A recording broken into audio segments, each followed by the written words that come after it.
Aujourd'hui, chers amis, on va faire un petit voyage à travers l'Afrique. Mais attention, ce n'est pas pour les safaris ou pour admirer les lions, non. On part à la découverte des projets sérieux réalisés par nos voisins africains avec, devinez quoi, beaucoup moins d'argent que ce que nos politiciens congolais volent chaque jour. Regardez ça, la route Entebbe-Kampala, 51 km, un bijou. Coût du projet ? 580 millions de dollars. Financé par les Chinois. Ici au Congo, avec la même somme, nos politiciens auraient à peine fini les études de faisabilité.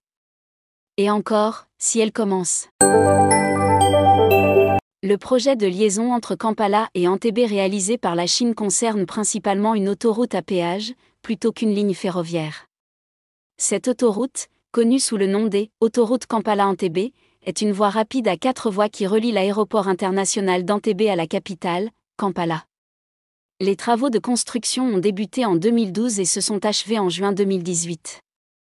Le coût total du projet est estimé à 476 millions de dollars américains, financé en partie par un prêt de 350 millions de dollars de la Banque Exim de Chine, le reste étant couvert par le gouvernement ougandais.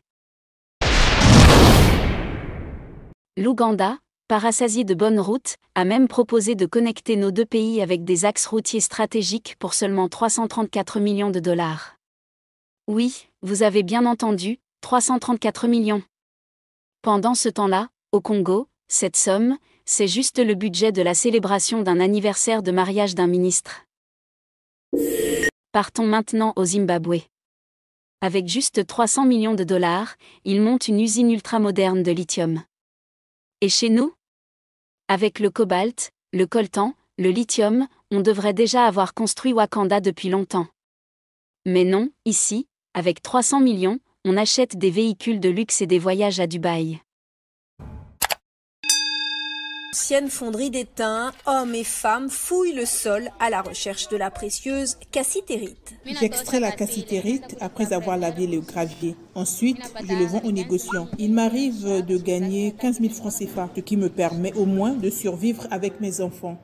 Un peu plus loin, les creuseurs apportent leur récolte à la rivière Lukushi, où des femmes, dans l'eau du matin au soir, lavent le gravier dans des bassines pour en extraire de petits cailloux noirs de minerais d'étain, dont elles espèrent tirer assez. Alors, chers dirigeants congolais, continuez à nous surprendre.